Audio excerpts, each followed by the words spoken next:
You know that feeling when you meet someone and everything just clicks? That's what it was like with Leora. She wasn't just beautiful, though yeah, she was, but it was more than that. She had this energy. Like she walked into a room and the air got a little heavier. And when she looked at me, it was like I was the only thing in the world worth seeing. I'm Rowen. I'm 33 now. Back then, I was 25. Living in a tiny flat above a bookstore in Shoreditch, still figuring out how to be an adult without faking it. I worked as a freelance sound designer, mainly creating immersive audio environments for museums and boutique hotels. Think custom ambient soundtracks, subtle audio triggers, that kind of thing. Quiet work for a quiet guy. I've never been what you'd call outgoing. I've got a couple close friends, I don't party much, and I prefer deep conversations over small talk. I overthink everything, but I keep most of it to myself. Growing up, people called me serious or intense, and maybe I am. But I'm loyal. When I care about someone, I really care. And Leora? From the moment we met, I cared. We met at this art show, some low-key gallery thing in Hackney. My mate Callum dragged me out, said I needed to stop rotting indoors and meet actual humans. I wasn't in the mood, but whatever, I went. I was standing by this weird sculpture made out of melted cassette tapes when I heard someone behind me arguing with the bartender about how Limoncello deserved more respect. I turned around and saw her. That was it. Game over. She had this wild, curly hair, this confident way of talking like she owned every word she said. I made some stupid joke about Italians dying inside, and she actually laughed. Not politely, really laughed. And from that point on, it was like she latched onto me. Or maybe I latched onto her. Honestly, I'm still not sure. From the first week, it was intense. She asked questions no one ever had. About my childhood, my weird dreams, my music projects. She'd text me good morning before I woke up, and good night just after I fell asleep. At the time, I thought it was sweet. Deep down, I think I felt lucky. Like I'd finally been chosen. 2 weeks in, she brought pastries to my place because I mentioned missing the smell of home-baked stuff from when I was a kid. A month later, she planned a weekend away, seaside cottage, disposable camera, whole thing felt like an indie film. I remember sitting on the roof that night, drinking 4-pound wine, and she looked at me and said, "I feel like I've known you forever." I believed her. Looking back now, I can see it for what it was. But back then, I thought I'd hit the jackpot. Real love. The kind you don't question. Turns out, maybe you should. There's a kind of high that comes with new love. Not the soft, steady kind, no. I mean the real dopamine-soaked kind. The kind that messes with your sleep cycle, hijacks your appetite, and makes even your most rational thoughts feel like background noise. That was me. Or more accurately, that was us.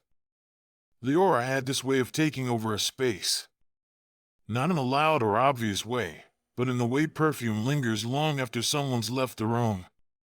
She didn't just date, she curated. Every moment with her felt intentional. Cinematic. I remember one Saturday morning, must have been around week 4, she showed up at my place at 9 a.m. sharp. No warning. Just buzzed the door like it was the most normal thing in the world. When I opened it, half asleep and wearing the same t-shirt I'd passed out in, she held up a brown paper bag like it was a peace offering. "Fresh croissants," she said. We spent that morning together, eating flaky pastry and building a playlist called Songs That Could Destroy You Emotionally but in a good way. Halfway she looked at me and said, "You know you're the first person I've actually felt calm around? Like I don't have to be performing all the time." It hit me hard. I didn't say anything at first. Just nodded and reached for her hand. But looking back now, I wonder, Was that calm real? Or was it just another line in the script she was writing for us? The first real shift happened maybe 6 weeks in. I got a message from an old uni friend, Maya, saying she was in town for a few days and wanted to grab a coffee. Totally platonic. We'd never dated, never even flirted. Just the kind of solid friendship that survives through mismatched schedules and the occasional meme exchange. I mentioned it to Leora over dinner. Casually. No big deal. Hey, Maya's in London. We might meet up for coffee Thursday. She didn't say anything for a second. Just kept twirling her fork around her pasta. Then, Maya? Yeah, I said. Friend from uni, haven't seen her in years. She chewed slowly. Then looked at me, head tilted slightly. And you? Like her? No, I laughed, confused. She's just a friend. She reached for her wine. It's just weird, I guess. You never mentioned her before. I shrugged. I don't mention a lot of people. Doesn't mean they're significant. She nodded, still not looking at me. Right.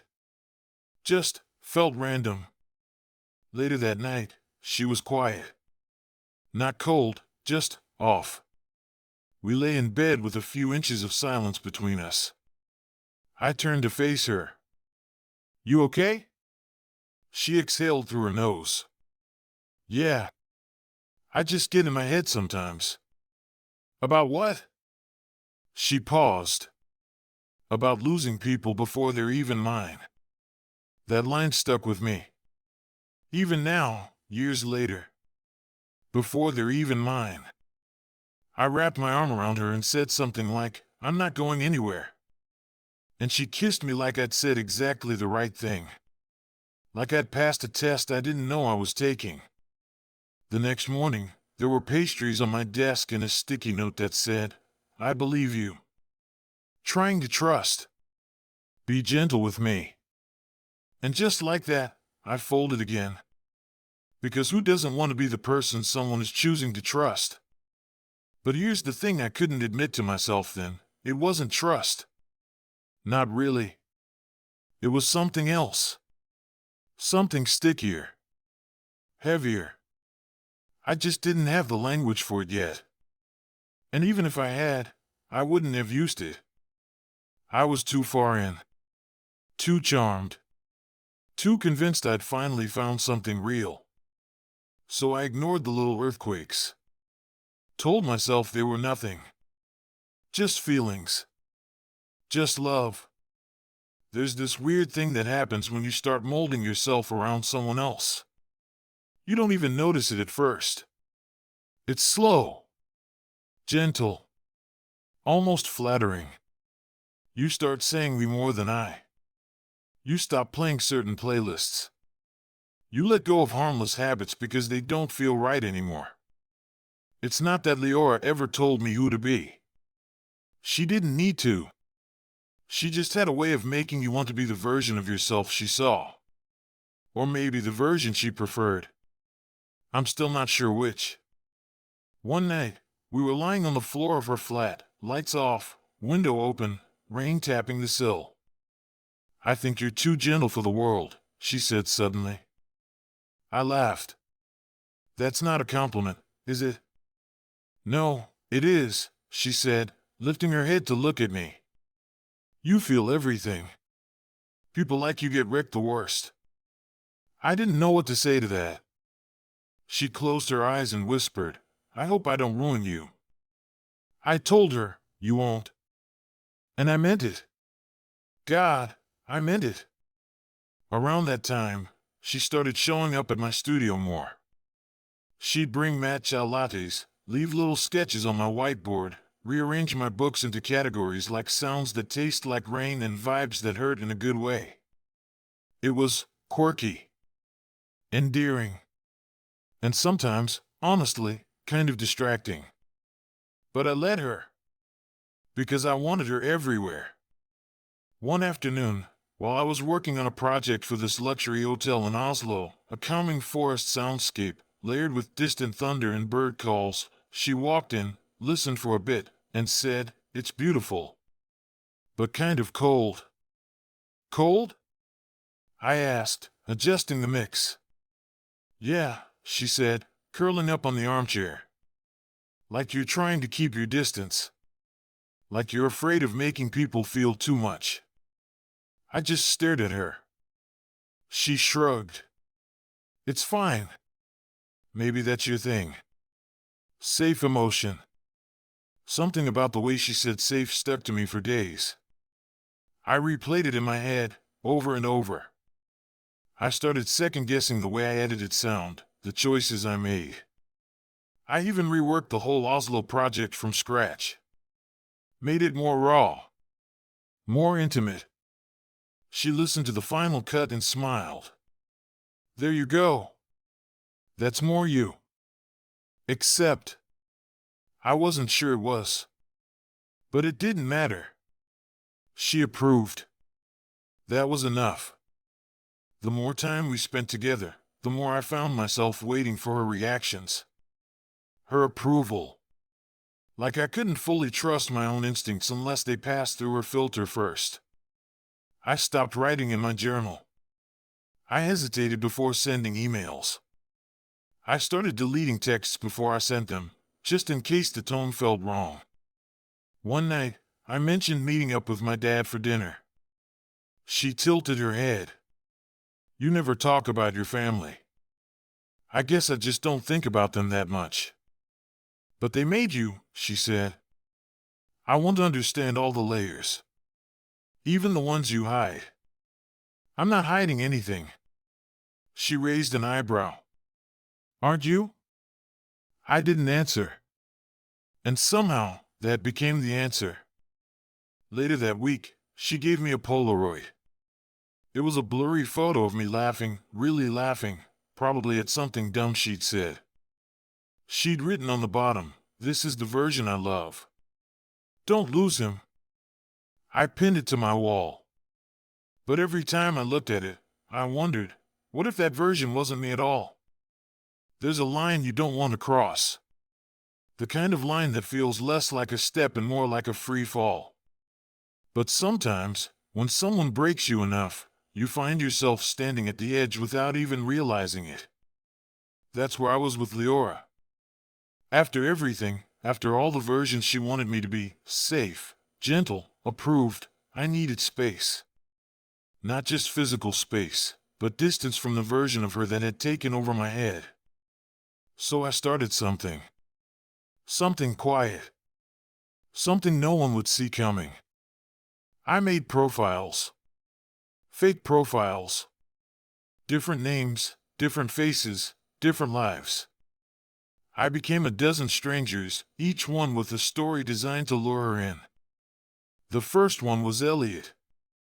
A photographer traveling the world, charming but mysterious. I messaged her casually, dropped a few comments on her posts. At first, she didn't respond. Then, she did. Fast. She seemed interested. Too interested. Soon enough, she was asking when we could meet. I smiled to myself. This was going to work. But here's the thing, I never showed up. Every time she suggested a day, I found an excuse. Got caught up with work. Phone died. Stuck in traffic. Classic, harmless, believable. One evening, she insisted harder. Said she wanted to see Elliot, wanted to prove he was real. So I planned something special. I arranged for Leora to bump into Serena. Serena, the woman from my past. The one who didn't just reject me, but made me question everything about myself. I knew Serena wouldn't miss the chance. She showed up, cool and confident, and when Leora tried to start a conversation, Serena shut her down cold. Leora's face went pale. For the first time in months, I saw doubt flicker in her eyes. That night, I felt something too. Not satisfaction. Not revenge. Something heavier. But I kept going. 10 times. Maybe more. 10 different names, 10 different lives, 10 sabotage meetings. Each time, I watched Leora get a little quieter, a little less sure of herself. Her messages changed from "when can we meet" to "maybe another time." Her texts lost their spark. Her calls slowed. I wasn't proud. Not really. But I convinced myself it was necessary. That she needed to see what she did to me reflected back. That maybe, just maybe, she'd understand. Except, every time I sabotaged those meetings, every time I made her feel small, I felt myself shrinking too. There was a voice inside me, whispering that I was losing more than her. That in this silent revenge, I was losing myself. And maybe that was the real heartbreak. I thought I was doing this for us. For her to see me, the real me. But maybe I was only trying to save myself. She started coming home late. At first, I told myself it was just stress. Work. Friends. Maybe she just needed space. One rainy afternoon, I was walking past a cafe in Shoreditch, the one we used to go to, and then I saw her. Leora. She was sitting across from some guy, laughing like I used to make her laugh. Touching his hand the way she never touched mine anymore. For a second, I couldn't breathe. My heart shattered silently right there on the pavement. I wanted to scream, "Who the hell is he?" but I swallowed it. Instead, I went home. Sat on the couch, staring at my phone like a fool. Then I called her. Her voice was warm, like nothing was wrong. "Hey, you're late." "Oh, work ran over," she said, like it was nothing. I wanted to ask, "And him?" She laughed. "What are you talking about?" But I wasn't stupid. So I said it. "Are you cheating on me?" There was silence. Then, cold as ice, she said, "Maybe I am." I couldn't believe it. The woman I gave everything to, casually admitting she lied. "Why?" I asked. "Wasn't I enough?" She scoffed. "You were never really you, always someone trying to be perfect for me." Her words stabbed me. But then I realized something. I was done playing her game. The revenge I planned? I didn't need to fake affection or sabotage her dates. I stopped being her. I stopped answering texts. I stopped caring about her. And the universe took over. She lost clients. Friends turned their backs. Doors closed. Her world crumbled, not because I tore it down, but because she built it on a lie. One night, I bumped into her at a party. She looked desperate, broken. "Rowen," she said, voice shaking. "Please. I want to fix this." I smiled coldly. "I'm not the one who needs fixing." She reached out, but I pulled back. Some people think they can break you and walk away unscathed. But you're the one who lost everything. And with that, I walked away. That night, I realized something important. I didn't need her approval. I didn't need to change who I was. Because real love? It doesn't ask you to lose yourself. And if it does, it's not love at all.